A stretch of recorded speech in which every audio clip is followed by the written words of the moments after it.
Welcome to the Cybersecurity Matters podcast. Your hosts today are me, Harry Baldwin, and Matt Rose, two members of the cybersecurity team here at Nuco. And we're delighted to be joined today by Chief Product Officer at Orchid Security, Tal Herman. Welcome, Tal. Thank you. It's great to be here. Yeah, fantastic to have you here. I've got a little introduction for our listeners as well. Tal is a leader in identity and access management, previously VP of product management at Okta. Tal built Okta identity governance from the ground up into a thriving business, laying the foundation for Okta privileged access and drove innovation across products like Universal Directory and Secure Partner Access. With over 20 years of experience, including leadership roles at CA Technologies, ForgeRock, and OneLogin, she's focused on delivering transformative solutions, securing identity data for millions, and shaping the future of identity security.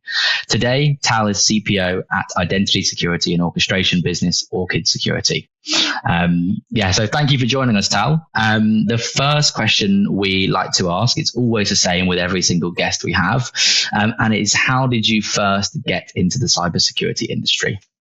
If I have to be completely open and honest, I think I just stumbled into it. I would say baited into it. That's how we all get into this business. You know, you start with doing something and all of a sudden you realize you're doing something completely different. I don't think I've ever chased the cybersecurity. I think back in my day, you just called it identity. It wasn't very flashy, sexy, or one of those things that everybody talked about. But we realized that this is a kind of foundational piece for every organization. I actually started on the implementation side. I was more of the practitioner than the product side, which there was a lot of tears. But at the end of the day, I realized that this is going to be my life choice as we move on. And, 20 plus years in this industry, I got to tell you, we're not even scratching the surface.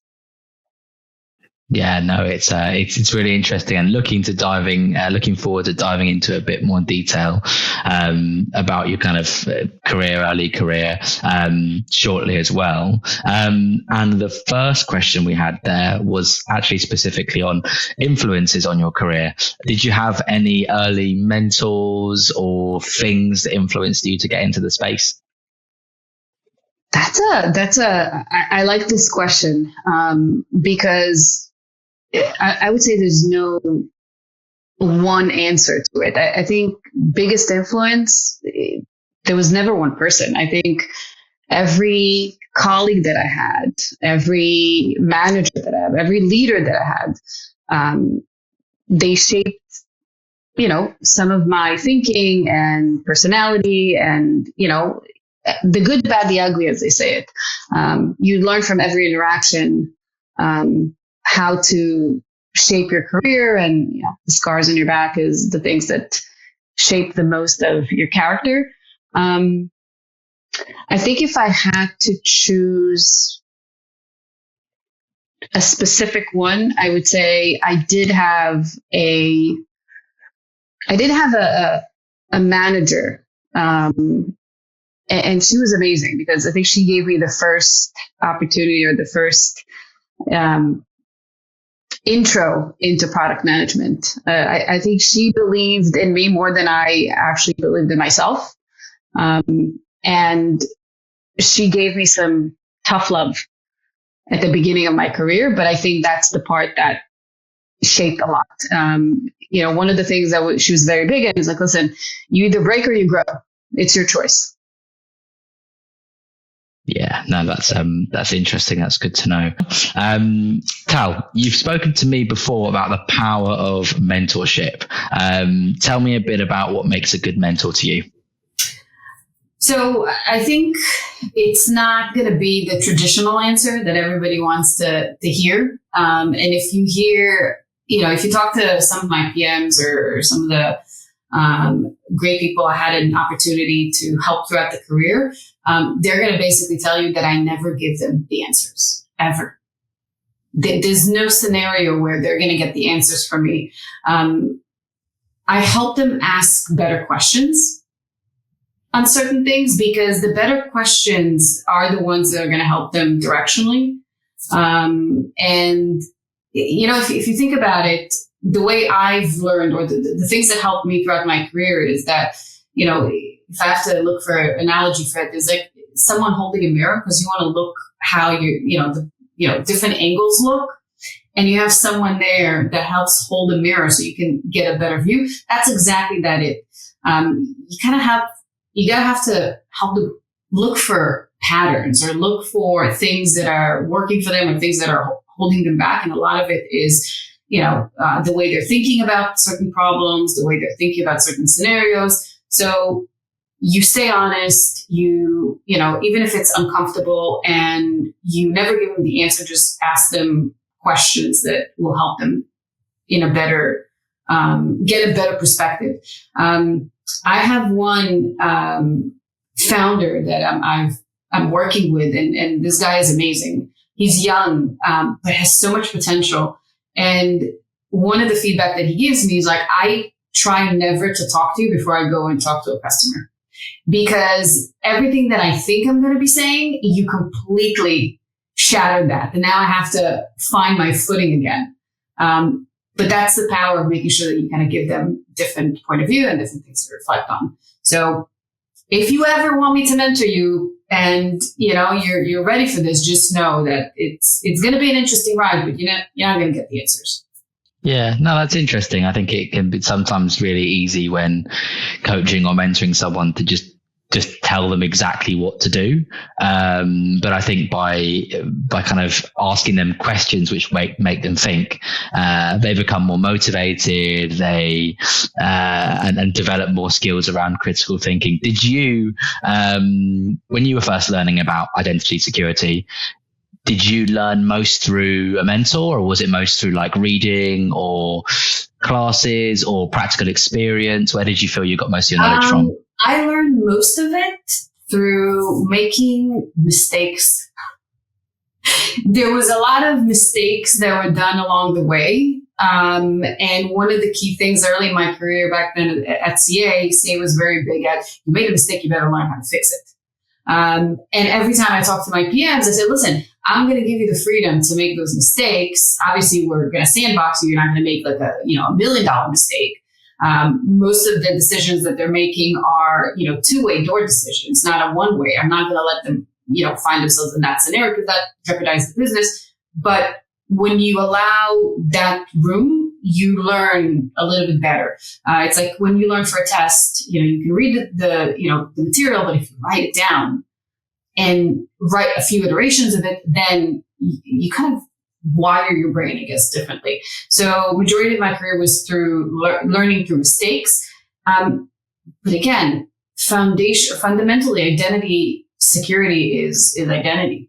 As long as you know the foundational pieces and the ground rules, I'm going to call it, of identity, no matter where you're going to go, you're going to be okay. Yeah. Yeah, no, that's interesting. It's interesting to hear how you learned and developed, and also, it's good to pick out some points of advice. I've deleted directories accidentally in my earlier in my career, and when you erase a production directory, it is never a good sign. But if you think about it, what you learn, do not push that button unless you're sure that this is what you want to do. And you learn to be good friends with the disaster recovery people. Yeah. Yeah. I mean, I know someone who works at another business who accidentally almost deleted all of the OneDrive with all the records of candidates and clients and terms and everything. Thankfully, when you ask him what he learned, you realize that his learning was amazing. Like, that is the best way. He will not do that again, but if he does, he's going to keep school, because I've been there, done that. And I still ask him whether he's deleted the OneDrive yet. So it's one that you can, it's good fun as well, isn't it? Not to make it too serious. Anyway, last one on career, and then I'm going to hand over to Matt to cover some questions on talent. You've had loads of achievements, Tal, in lots of different areas. And I wanted to ask you what achievement you're most proud of and why that is. Oh, wow. Can I have two? You can have two, yeah. So I think hands down, I think building Okta identity governance, and I'm going to explain a little bit why. First, I mean, getting to a success in such a short period of time, I think it's amazing. But it went beyond the numbers that we were able to achieve, and OIG is still going strong, and I'm extremely excited. The thing that I'm most proud of, because we went into a saturated market. You had key players that were established. They had reputation in the market. And when you go into a market like that also introduced very little innovation, it's hard. Because now you have to change the narrative. You have to change how you position things. You have to convince people why you that are offering a small subset of capability, you don't have the kitchen sink, why are you better? And we were able to find our own identity, which is key for every product. Know who you are and what you do best, find your identity and go with it. And we did. And I think ever since we started that journey, we were okay saying, listen, we're not competing against the big, the big kids in the industry. And that's okay. We're not competitive. We're co-competitive. We know what we do best and we know what they do best. So how can we complement each other? That was a significant shift in the industry. And I think we've coined the term light governance. And initially, when we were called light governance, I was, annoyed by it. And at some point I realized, it's not so bad. If you are leading that light governance category, that's great. So that was definitely one of the joys that I had from a product perspective. I think the second one is joining Orchid. Orchid is my first startup experience. I've never done startup. I was a, enterprise girly in the identity space. I'm used to something very different, and moving to a startup, totally different world. But the conviction was there because I knew what we're trying to solve. I knew the problem that we're trying to solve, and everything else didn't matter.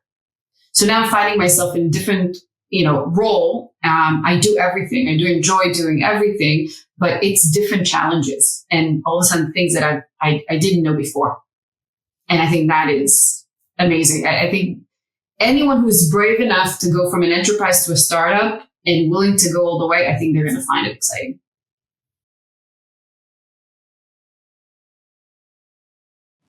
Brilliant. Thank you so much, Tal. It's very interesting. I really appreciate covering, a little bit more about kind of your experiences and your achievements so far. And I think at this point in the podcast, we usually take a slightly different turn and look towards talent, which obviously is such a big part of the community and the industry within cybersecurity. So kind of diving straight in and asking you immediately kind of on your view, what kind of key talent topics would you say are kind of focal to your attention that you feel like need addressing most in the cybersecurity industry? Okay, so if talk about PM, I think PM is where, I had the majority of my experience.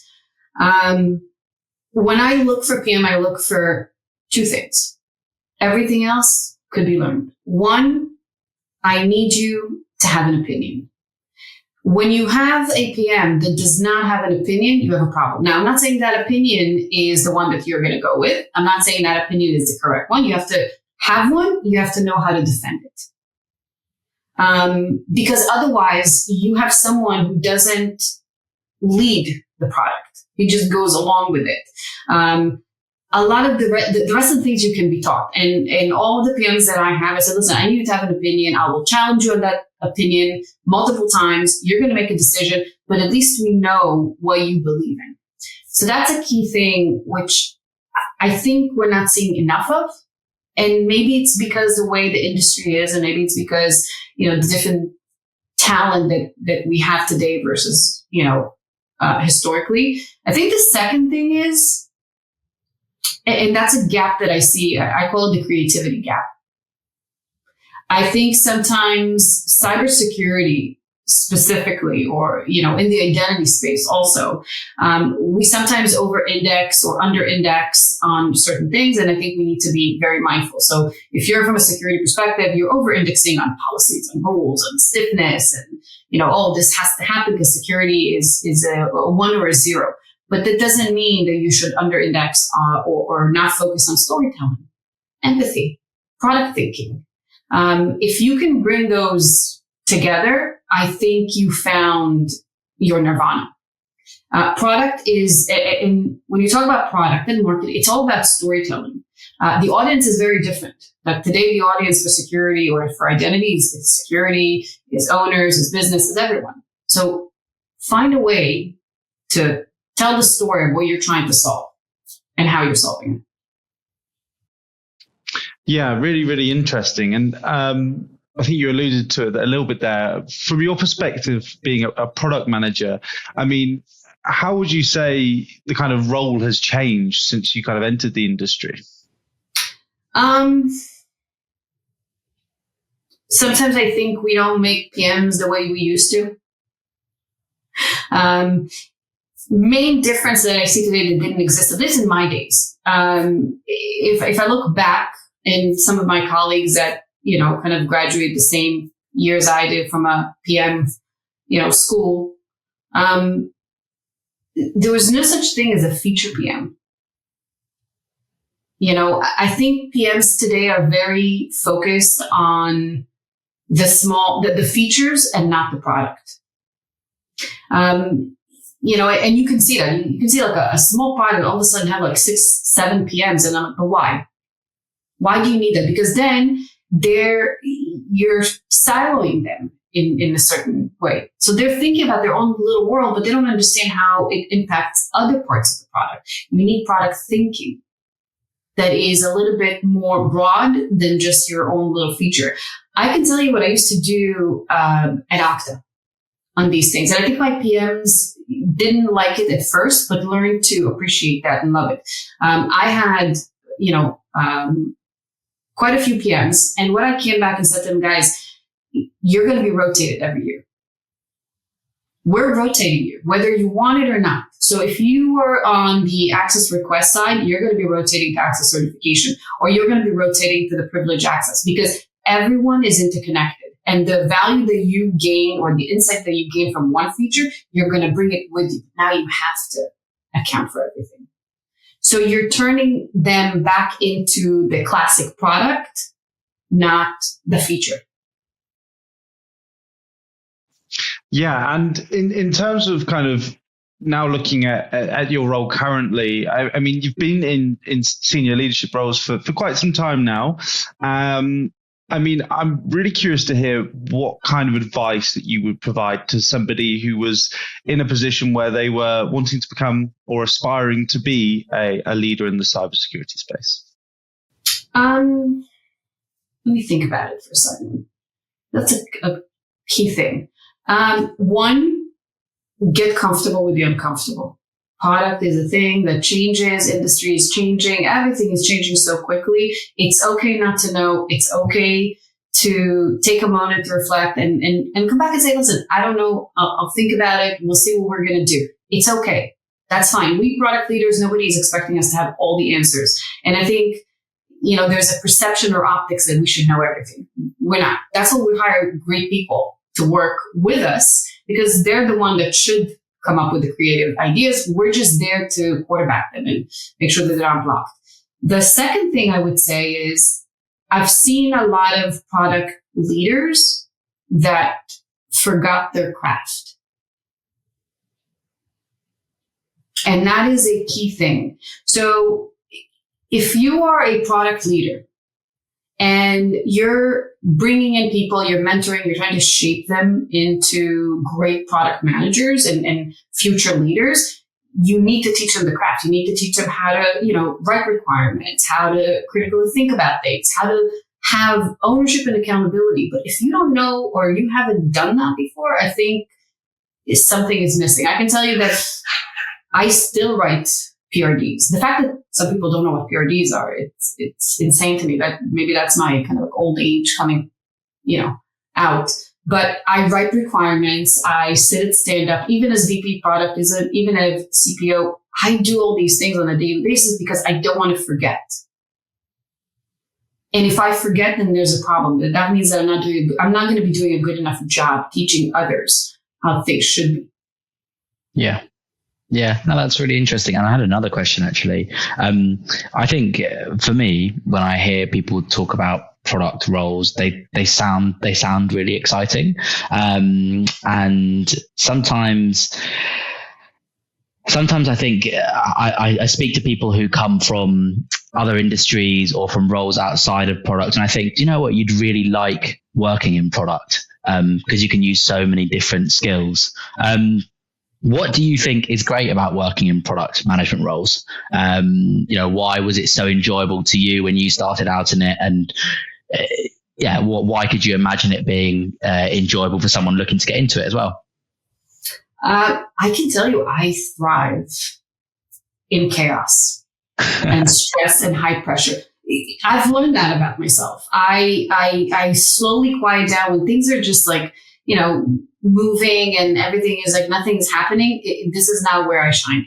The minute we're now starting to get into, now we have to build something now, how it's going to look like and all that excitement. I think that is the one thing that does it for me. And product is the center of it. Product is the center of the chaos. And your job is to create alignment. And that means that you need to translate. You need to be a therapist. You need to be like a data analyst. You need to evangelize. You need to bring everyone to the table. And if there's no table, you build one so everybody can come in. I think the perception of what product is, you're absolutely right, is very different. I ask people, why you want to be, or what do you think a product role is? They're not telling you everything else. I'm like, listen, let's be real about what this means. It will not be an easy journey, but it gives you the ability to create something. I can tell you today, I look at Jira or I look at things that are about to come into the product and I'm super excited. I'm like, oh my God, that's coming into production. I have to go in. I have to look at that. That is the most enjoyable piece. Like to see something that transitioned from idea to wireframe to actual production and eventually seeing usage. If you like that, product is for you. Yeah. It must feel really rewarding and really impactful. And I think you've touched on product market fit once or twice already and generally kind of the shifts in the industry. And I think that marks a good opportunity for me to segue into our industry topic that matters, which is generally around some more questions around identity security, product market fit as a whole. Product market fit is something we hear loads and loads of startup leaders talk about. We haven't achieved product market fit yet. We feel like we've achieved it. My first question is, what does it actually feel like when you've achieved it? And how do you know when you're not quite there yet? I'm going to tell you at least how I feel market fit is. And that's my way of gauging certain things. So you know how you're like, trying to push like a big rock or a boulder uphill. That's your journey. Like you're pushing it. That is your journey to get to a product market fit. When you hit it, the minute it's already rolling down and now you're chasing to make sure that you can catch up. That is market fit. Market fit, it's downhill. It's going, people are starting to use terminology. Everything is starting to get, a little bit more hectic. You have market fit. You got it. Now your job is changing. Now you're not pushing. Now you have to be very quick to catch up. Because once you've got this, there will be like 10 other startups and established companies that are going to be saying the same exact thing. They're going to talk about the exact same thing. Definition is different. But you'll see that you're going to try to run it. I can tell you where I see it today, and I'm loving it. We all talk about at Orchid, one of the big things that I firmly believe in my core, that there's concept of identity fabric. Well, fabric is something that is interesting. The fabric is not a product. The fabric is actually, a notion or construct, which means that you have different things that you want to put together. Every customer has its own fabric, and they built it from their own infrastructure, and integrated. I see now different vendors claiming that they're fabric, but the minute you ask them to define it, the definition is very different. This is how I know we have market fit. It landed, it resonates, and people are trying to reuse that. Yeah, no, it's really interesting. And I remember when we last spoke, you spoke about your fantastic analogies, and we've already had number one with the boulder coming down the hill. If you've got any more for us, we're gonna try to get to more fun ones. Yeah, let's try and get some more in. Another question on product specifically. Everyone also talks about pivoting to the market, to what their customers are telling them. Can you talk us through a time when you've made a pivot, big or small, to a product, and how it's taken you closer to product market fit or to success? Yeah. And just generally the process of making those changes and what it's like.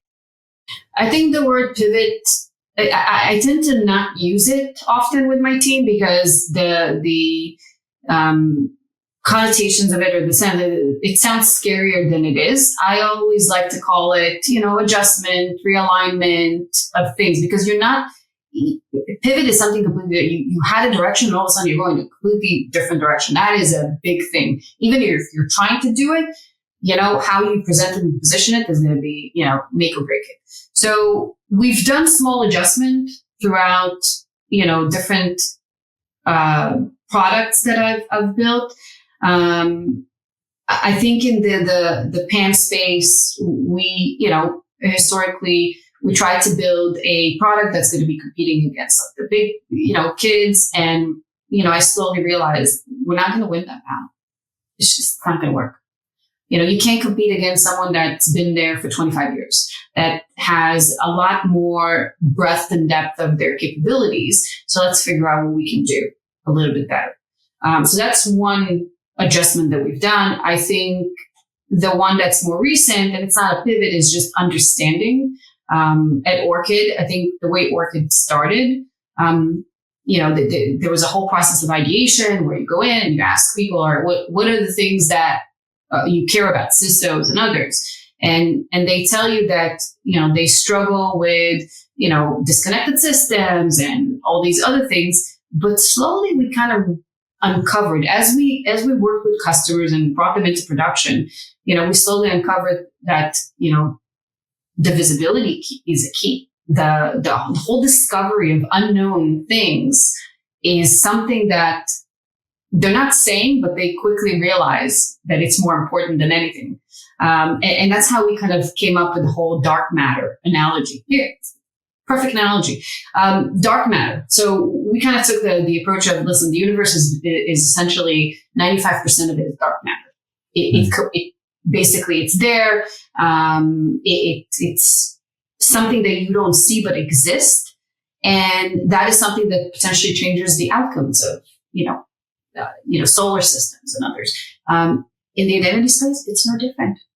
You have a lot of unknown things, and our job is to make sure that we uncover, as much as you possibly can, so you could be aware of it and then decide if you want to prioritize it.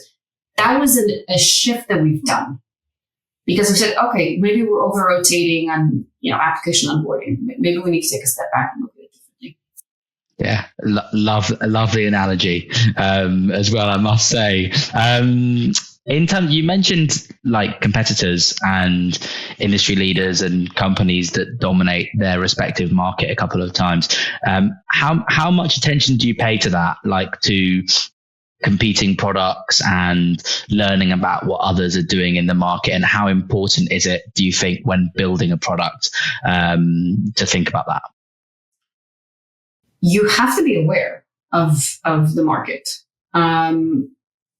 But sometimes what we see is we put too much emphasis on compete. You have to be aware. You can take inspiration. You don't have to reinvent the wheel. But at the end of the day, you shouldn't assume their identity. You should know what works for you and what's not, because otherwise you're just, chasing, competitors, and you're not chasing the market itself. or the innovation. You don't want to build what exists today. You want to say, all right, so I know this is what exists today. Let me take inspiration. Let me understand what's happening in here so I can anticipate what's going to become the next wave in the next 5 years. So you can lead the chart in there.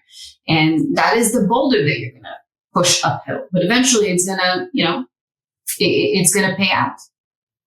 Yeah, no, absolutely. Fantastic. I'm trying to think. I've got many more questions on product. I think I'd love to move on to identity security. Just 2 or 3 questions here. Sure.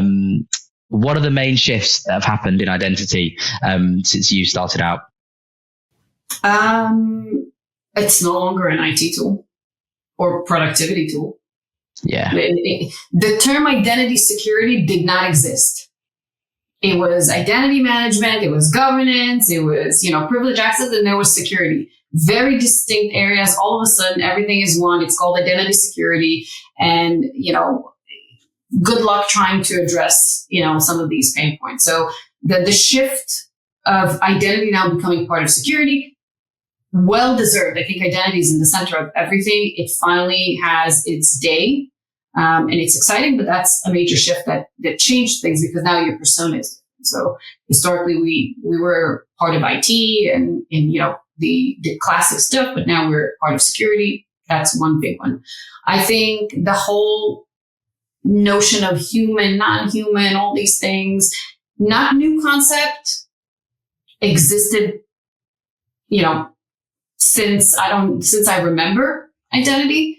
But now it's in the, forefront because you have different types of identity, and then people brought it into light, which is great. But I question if it's justifying the noise around this. So is it a product line or is it a feature? Is it like, what is it? And I think it's yet to be determined. I think the biggest change, or shift is context. Context is king. Location, time, behavior, everything matters because that allows you to evaluate risk properly. We used to do that in compliance where we said, if you have this role or this privilege, it's a risk. But is it really a risk if you haven't used it?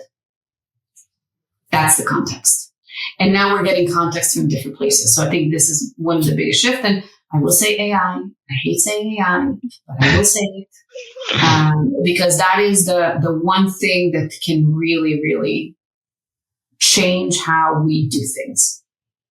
Yeah, no, it's interesting. AI always makes its way into these podcasts. It's implementation. It drives me insane. I see all these marketing things that say, "Oh, well, AI." It's an implementation choice. You're telling people, how you solve certain problems, but not what you're solving. Okay. Yeah.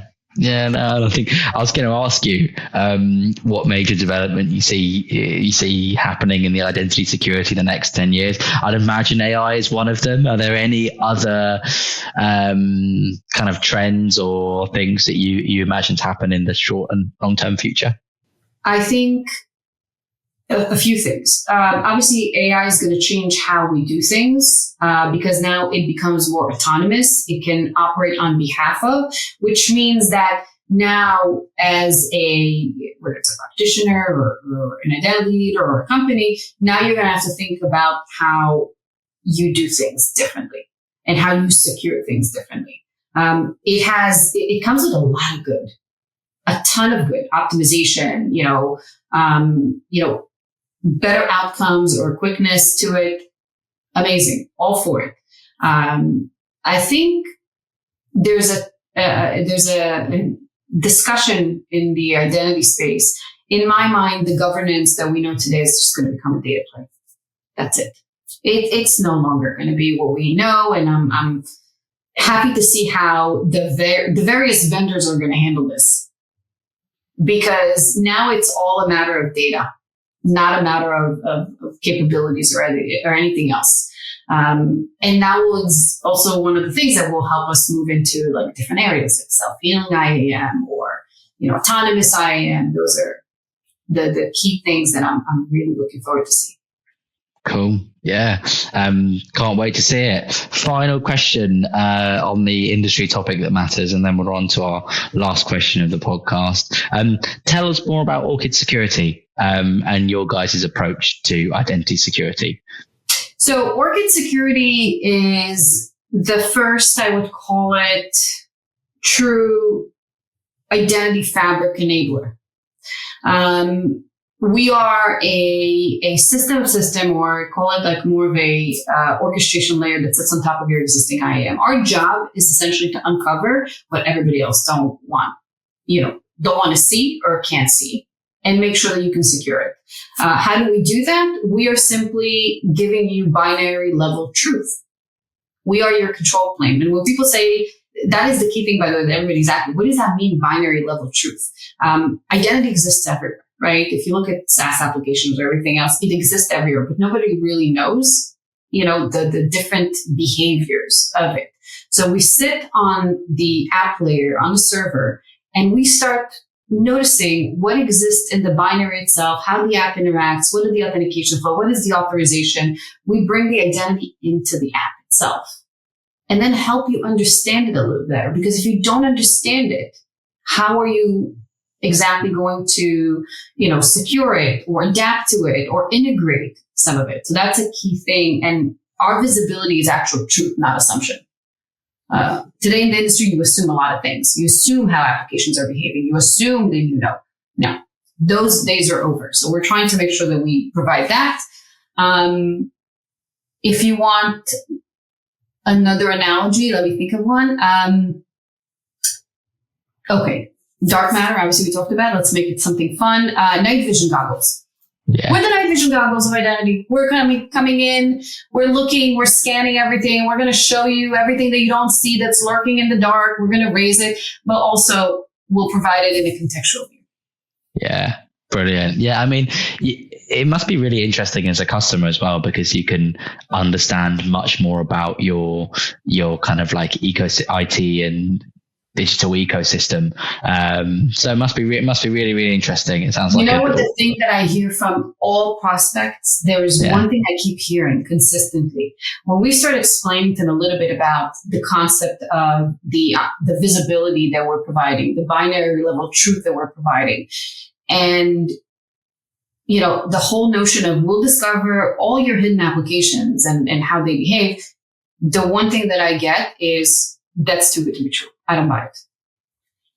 And we're like, okay, so how about we take it for a test run, and then I reserve the right to tell you I told you so? Every single time. Unfortunately, I say I told you so every single time. It is not a new problem that you're solving. We just decided to finally address the elephant in the room and help customers move from where they are to a better future. That's the construct of Fabric. Don't change your underline. I'm not here to tell you what to pick. You pick whatever works for you, best of breed, platform, do your thing. I'm going to make sure that you can connect it all and you can see the full picture. It makes me want to get a demo, to be totally honest with you. So I could see why you'd convince lots of potential prospects. Awesome. Final question. What one piece of advice would you give to someone entering the industry? Okay. One piece of advice. This one, you have to make it count. Be curious and stay uncomfortable. Nice. You need to make sure that you ask why over and over and over again, ask it in different ways. And, the minute you feel like you've mastered this whole thing, just know the game is going to be changing. So if you're afraid of that type of challenges, if you, still like your old way of thinking, maybe security is not the path for you. Yeah. Brilliant. Yeah, no, I think it's fantastic advice. It's like thrive in being uncomfortable, right? And constantly be aware that you need to learn more and more and more. Either you break or you grow. You choose your own adventure. Yeah. Awesome. Brilliant. On that note, we will end things. Thank you so much for your time, Tal. So great to hear all your thoughts and insights. And thanks for joining us. Hope you enjoyed it. I've had so much fun. Hopefully we'll do this again. We'll pick different topics. I'm going to have to think about different analogies now. Yeah, exactly. Thank you very much.